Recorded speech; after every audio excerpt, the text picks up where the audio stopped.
नमस्कार, आप देख रहे हैं एसआर अशोकनगर और मेरा नाम है हितेंद्र भदौलिया। अशोकनगर ज़िले के पीने पिलाने के शौकीनों के लिए एक बुरी खबर लेकर आया हूं कि अगले कुछ दिन और उनको इंतज़ार करना पड़ेगा, क्योंकि अभी भी अशोकनगर ज़िले में जो शराब की दुकानें हैं वो नहीं खुलने वाली। जो ठेका हुए हैं, जो टेंडर जारी हुए हैं, उनकी जो उच्च स्तर से जो एनओसी होती है या उनको जो परमिशन दी जाती है वो नहीं दी गई है। और विश्वस्त सूत्र अभी ये बताते हैं कि कम से कम 2 दिन और इस पूरी प्रक्रिया में लगेंगे।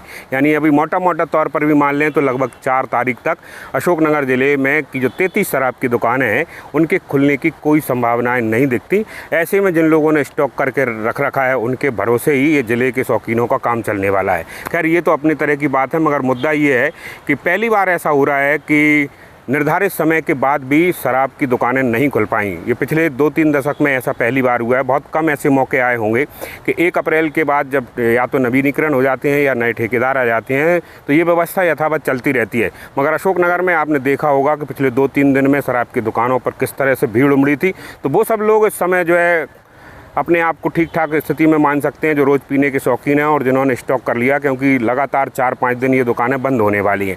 अब अगर मुद्दे की बात करें तो अशोकनगर ज़िले ने जो 33 दुकानें शराब की हैं ज़िले भर की, उनके लिए 216 करोड़ रुपए का जो है आर्थिक लक्ष्य रखा था कि इन दुकानों के टेंडर प्रक्रिया से ही आना था।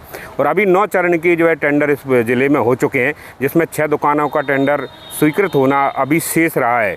फिर भी जो मोटी तौर पर जो आंकड़ा निकल के आ रहा है, वो जितनी दुकानें अभी गई हैं तो उनमें करीब 27 दुकान में 161 करोड़ के आसपास की राशि आ चुकी है। जो शेष राशि है वो शेष दुकानों से जुटाई जाने की संभावना है।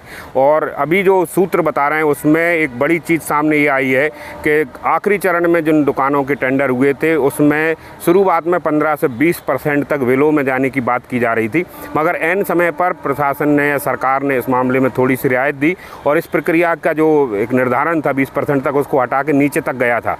इसका फ़ायदा कुछ ठेकेदारों ने उठाया और उसको बहुत नीचे तक ले गए, 20-30% के आसपास जो है टोटल जो रेट थी उस पर लेके गए थे। इसके कारण बताया जा रहा है कि इस प्रक्रिया में विलम्ब हुआ है।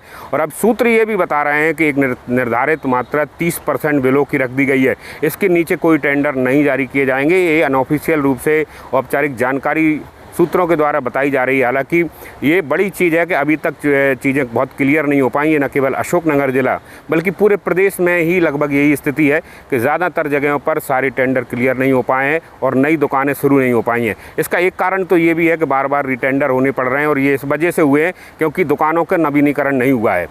कुछ पूर्व में दुकानों के नवीनीकरण होने से जो लोग चला रहे होते थे वही पैसे बढ़ाकर उन दुकानों को निरंतरता में ले आते थे।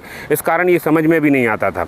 दूसरा, इस बार टेंडर प्रक्रिया जो समय था उसका बहुत कम मिला और कई जगह में 10-10, 12-12 चरणों में इस प्रक्रिया को ले जाना पड़ा है। इस कारण भी बड़ी चीज़ है। मगर अशोकनगर ज़िले के लिए जो सरकार ने राजस्व का आंकड़ा निर्धारित किया था वो बहुत कम अभी पीछे चल रहा है और इसमें कई बार कुछ लोगों ने टेंडर लिए और छोड़े, उसके कारण भी विलम्ब हुआ है।